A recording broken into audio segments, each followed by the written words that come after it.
La constitution guinéenne a été faite sous le régime de transition, dans un régime d'exception. Ils ont sélectionné quelques personnes et chacun des groupes est venu avec ses propres intérêts, ce qui fait une amalgame d'intérêts. Donc déjà, le fonctionnement est très difficile, puisque parfois même nous sommes obligés de faire des accords politiques qui sont contraires à la Constitution.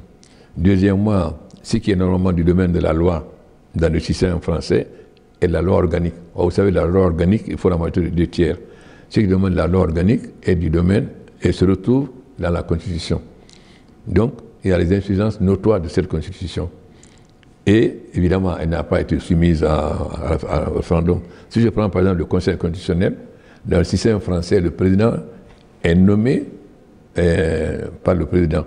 Mais là, les magistrats qui étaient dans la commission pour faire la Constitution, on pensait que c'est eux qui devaient l'être, les avocats la même chose, et les professeurs. Ce qui fait qu'on a un système où c'est les membres du Conseil constitutionnel qui élisent leur président. Bon. Ensuite, aujourd'hui, le monde a beaucoup changé. Donc, nous devons adapter notre constitution au changement du monde. Le grand problème qu'on a aujourd'hui, par exemple, en Afrique, c'est le changement climatique. Donc, la protection de l'environnement. Cela doit se retrouver dans la constitution. Deuxièmement, il y a la lutte contre la victimisation des femmes, les mariages précoces, et sur le genre.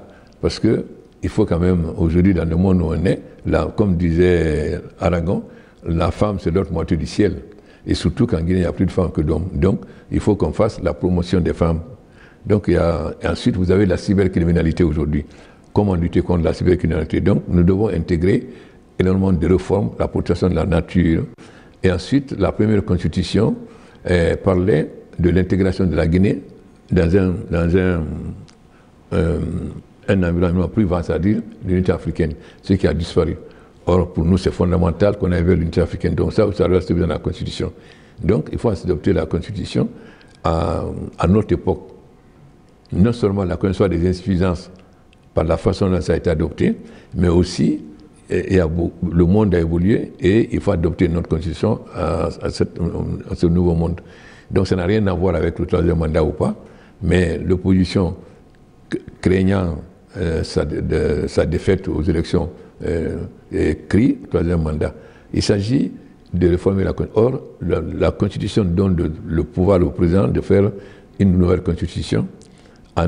Il suffit qu'il demande l'avis consultatif du président de l'Assemblée et soumettre au peuple au référendum.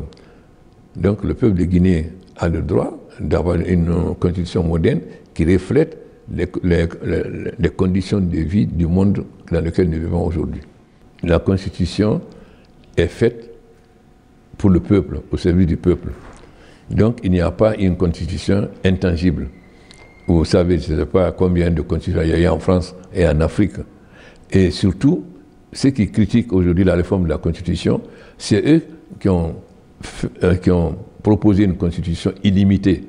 Et principalement, celui qui parle le plus, c'est Cellou Diallo, c'est eux qui ont fait de la promotion du changement de Constitution pour passer, on avait une Constitution 2 fois 5 ans, ils sont passés 7 ans illimité.